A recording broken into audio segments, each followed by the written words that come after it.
Good morning, students. Good morning, sir. Yeah, good morning. Uh, is it clear my voice? Yes, sir. Okay, right.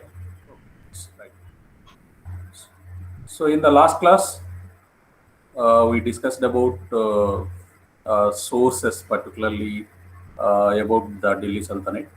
We are in the paper one, History of India, 1206 to uh, 1858, I think.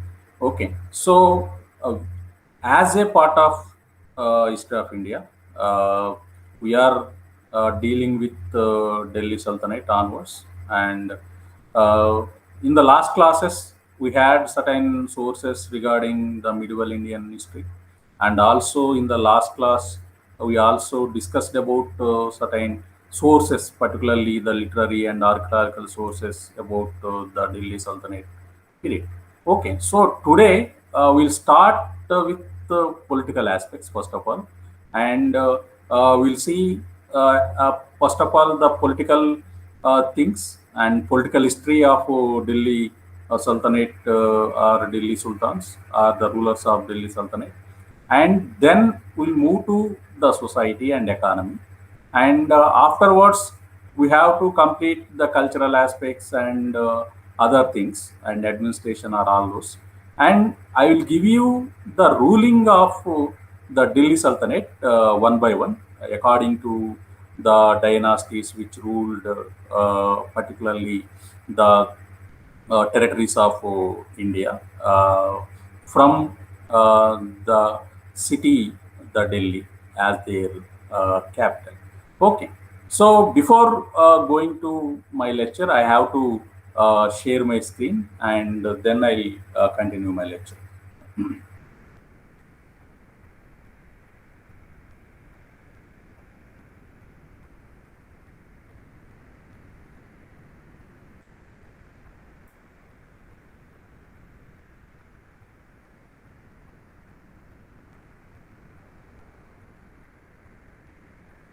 Okay, so the dynasties which ruled Delhi, you are well aware that five dynastic rule you find from the slave, which succeeded by Khilji dynasty, and then Tughlaq and Sayyids, and finally the Lodi dynasty.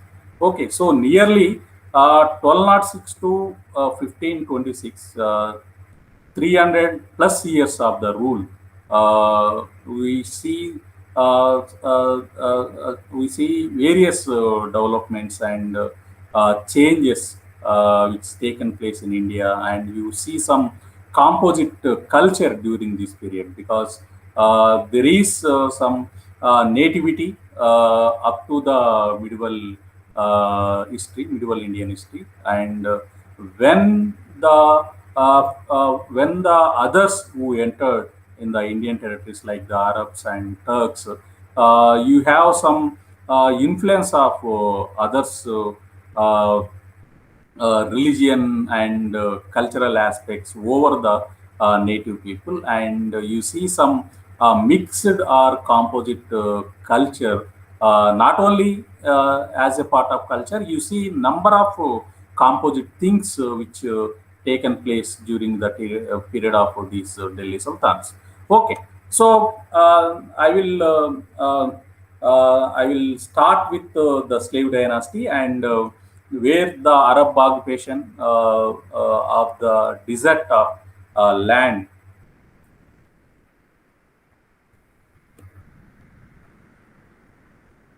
Okay, students, are you getting my screen?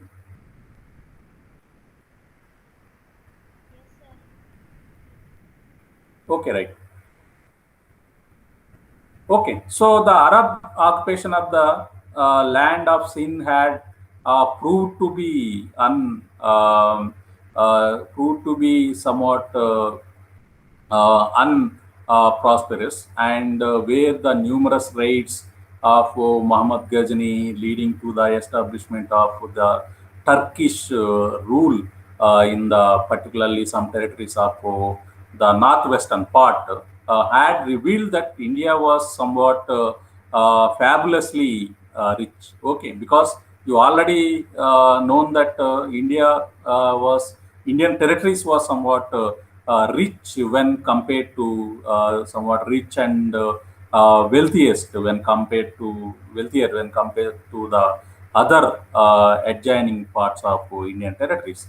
Okay, so by the end of 12th century, where Gori Muhammad was successful in occupying the surrounding areas, northwestern part and the central India, particularly surrounding areas of Delhi.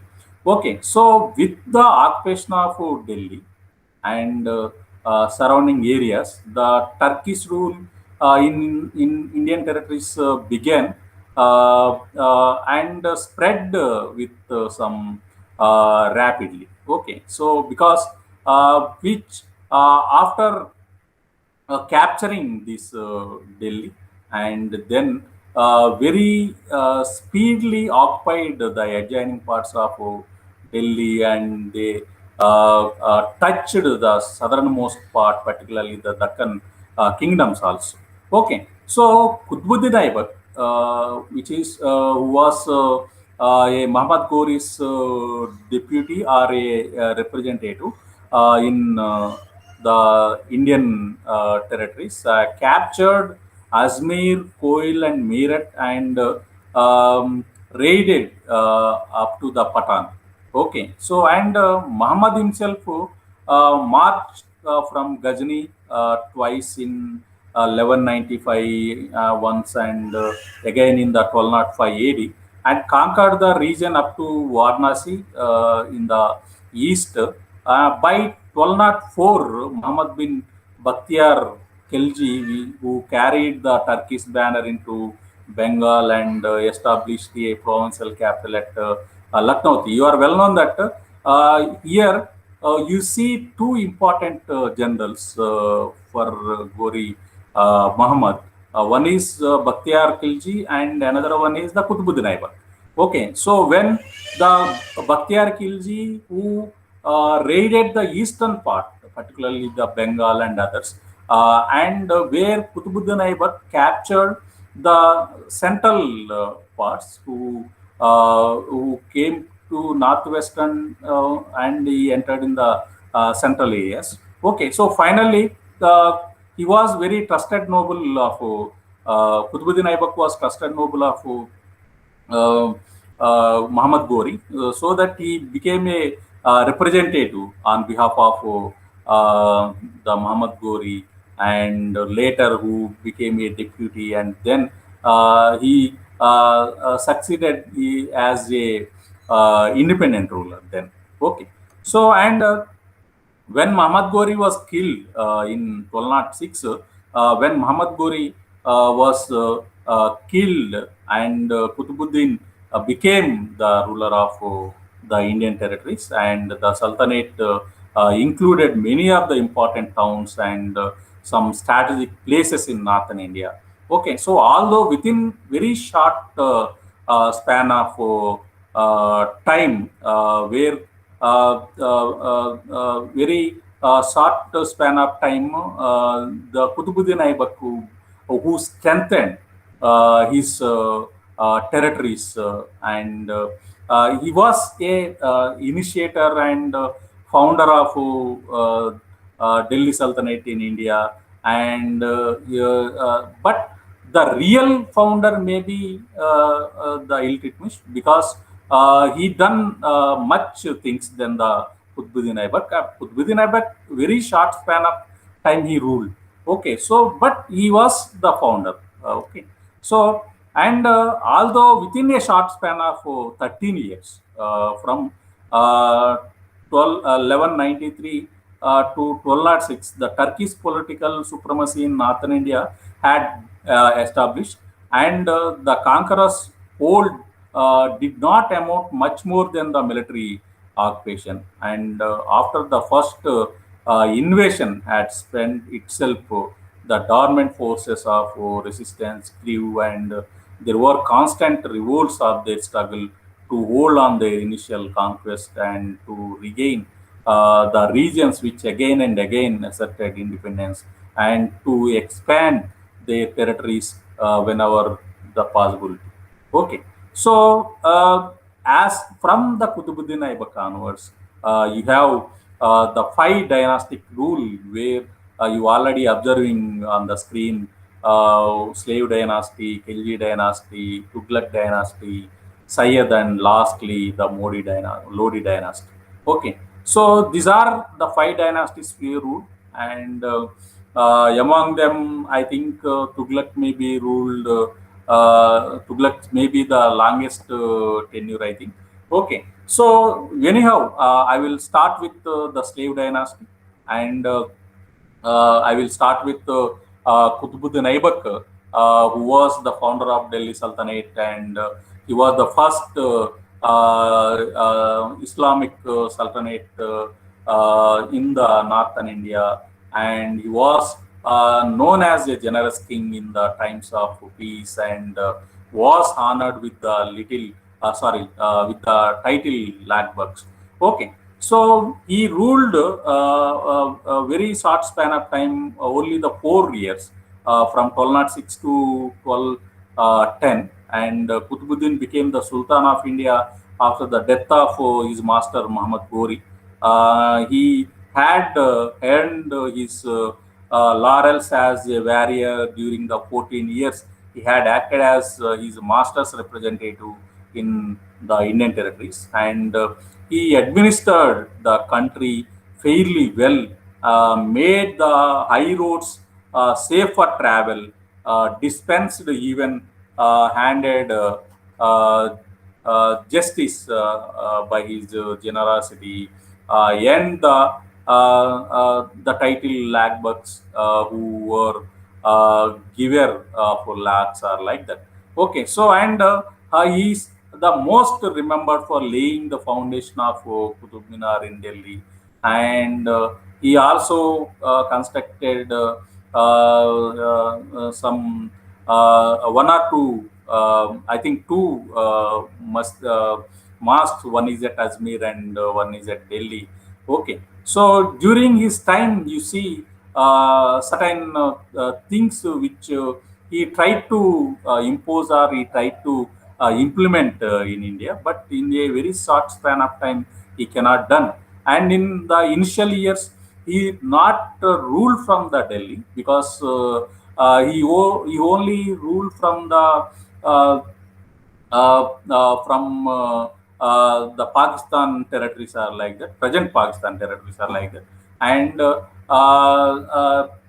he ruled from Lahore. Okay, so he ruled from Lahore, not from the Delhi, and Delhi maybe became capital during the time of Iltutmish. Okay, so he only ruled as a representative of the Ghori Muhammad, not as a independent ruler, I think. Okay, so and he never used the sultanate or the title. Okay, so because he ruled as a representative, not as a independent ruler. Okay, so finally he was died while playing polo by fell from his horse and finally left. Okay, so he expired in 1210 AD. Okay, so after him, the ruler, which is to be the slave of Qutbuddin Aibak, because the Qutbuddin Aibak himself a slave of Muhammad Ghori, and then his slave Iltutmish, and later became to son-in-law, and due to the slave as a slave, Qutbuddin Aibak as a slave, his dynasty called as the slave dynasty, and because they belongs to the Mamluk tribe of Mamluk, and we use the title the slave only. Okay, so after the Qutbuddin Aibak, Iltutmish Shamsuddin Iltutmish who came to the power. Okay, so he was the first real Turkish Sultan of Delhi, and he defended his empire against Mongol invaders and also resisted the Rajputs. And he completed the construction of Quwwatul Islam Mosque and the Qutub Minar at Delhi. And I will give you some more things regarding the Iltutmish. And he ruled from 1210 to 1236, and on Aibak's death, probably his adopted son Aram Shah succeeded to the throne, but he was shortly after removed by Iltutmish, and Qutbuddin's slave and governor of Badaun and Samsuddin's Iltutmish elevation was resented by many Turkish rebels, nobles, while Kabacha, the governor of Sindh, and Yaldas, the governor of Ghazni, rose in open revolt against the Iltutmish.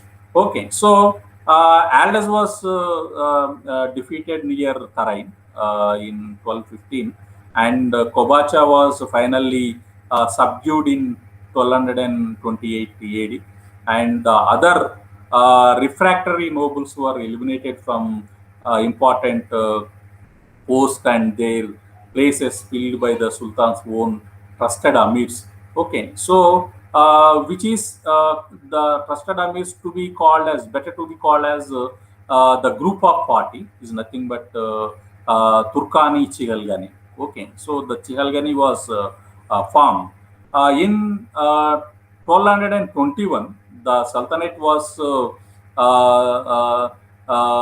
which is impelled by the threatened invasion of Genghis Khan and the Mongol leader having devastated many Central Asian countries, came up to the Indus in pursuit of Jalaluddin, a prince of Kawajim. And India was Indian territories was in danger of being overrun by the Mongols. But Iltutmish, acting with the bravery and some courage, showing some courage, he refused to asylum to the Mongol raids and saved the infant Turkish empire. Okay, so from the Mongol invasions. Okay, so when the Mongol threat had taken place and Iltutmish marched into Bengal, where the Khalji Maliks had established their independence, he crushed the rebels and restored order in Lucknowti. And in the central part of India, he captured Ranthambore in 1226 and Gwalior in 1232 and invaded Malwa in 1234. And a deed of investiture from the Caliph of Baghdad strengthened his position still more, and it gave his authority the sanction of name honored in the whole of the Islamic world. And he also introduced a purely Arabic coinage, and his buildings exhibits a marked Sasanic influence. And he extended the screen walls of Quwwatul Islam Mosque constructed by Qutbuddin Aibak and built a world famous Qutub Minar. He completed the Qutub Minar finally. Okay, so he set up a administrative machinery for the kingdom, and he introduced the two coins of the Sultanate, the silver tanka and the copper jital, and also introduced the Iqtadari system in which the kingdom was divided into some Iqtas which were assigned to the nobles in exchange of salaries. Okay, so we'll have a detailed description over Iqtadari system while moving in the economical aspects. Okay, so I will give you only the political scenario about to each and every ruler. Okay, so finally he was died in 1236 and he succeeded by his daughter Razia Sultana. Okay, so this is the map you are watching on the screen, which is the extension of Iltutmish ruling. He covered mainly in the northwestern and up to the eastern part, some parts of the central India. Okay, so not even he crossed the river Godavari. He crossed only the up to the Narmada like that. Uh, After after his daughter Raja Sultana came to the power, and he ruled up to four years, up to 1200 1240. It means only 4 years of his rule. Very shortly before the death in April 1236, Iltutmish nominated his daughter Razia as successor in the presence to his incompetent sons. Okay, so but the proud Turkish nobles refusing to be ruled over by a woman, rise to the throne, Iltutmish's eldest son, Ruknuddin Firoz. Okay, so his rule ended quickly because of his extreme his inefficiency, and the crown was offered to Razia. She took the charge. She came to the throne in the November 1236, and she cast off solution of the harem, wore male attire, administered justice in open court, and personally led armies against the rebellious chiefs. And her bold, independent, and dominating ways were somewhat some hurdles which created by the Chehalgani, and they planned her destruction. Okay, so they want to end the rule of Razia. Chehalgani somewhat became active and creating some hurdles, disturbances to the Razia Sultana, and they want to dethrone the Razia Sultana finally. Okay, so and Razia fought the rebels bravely, but was ultimately defeated and killed in October 1240. And Iltutmish's estimation of her is shared by the contemporary chronicler Miraj Uddin Siraj, who described just and beneficent, a patron of the land, a dispenser of justice and warlike disposition. Okay, she was such a able woman who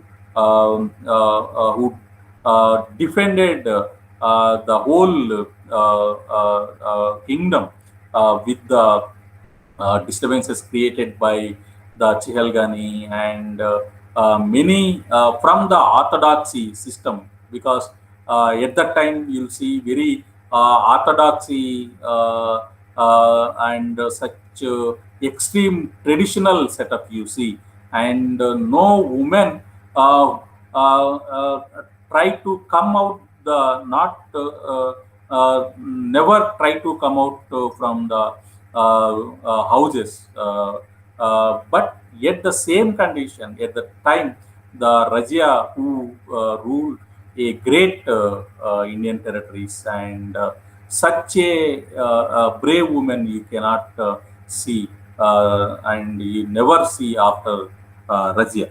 Okay, so after her rule, another ruler, uh, Nasuddin Muhammad, who after the Rajia's fall, where this Nasruddin Muhammad came to the power, and he ruled up to 1246. And before Nasruddin Muhammad, we have another two rulers, Behram and Alauddin Masud, and they ruled up to 1240 to 1240 to 1242, and this Nasruddin Muhammad, who came to the power in 1246, and he was another son of Iltutmish, and he ascended the throne, and he was a man of peaceful disposition. Nasruddin placed all power into hands of his Prime Minister Balban. Okay, so they worked in perfect harmony, and except on one occasion when Balban was removed from office for a brief period. Okay, so at the investigation of Imaduddin Rehan, the leader of the Party of Indian Nobles, and as Prime Minister, Balban ruled with a strong hand. He crushed the rebellious governors of Bengal, Awadh, and Sindh, and defeated the Mongols who had marched into the Punjab in 1257. And next year, he swooped upon the hilly country of Mewat and punished the Mewati uh, personalities. And the frontier post was strongly garrisoned, and the Mongol invaders kept in check, and they also suppressed. And on the death of Nasruddin, who had no son, Balban ascended the throne with the help of nobles and Chihalgan. Okay, so uh, these are certain things um, regarding the up to the ruling of Nasruddin Muhammad. Okay, so I will give you about Ghiyasuddin Balban, and then I will also give you the things about Khilji's dynasty in the next class. Okay, so students, are you listening? Yes, sir. Yeah, right. Is it okay? Uh, yeah, any changes? Okay, sir. Yeah, right. Okay, so I am ending my class now, and again I will meet you after 11 in the next class. Right,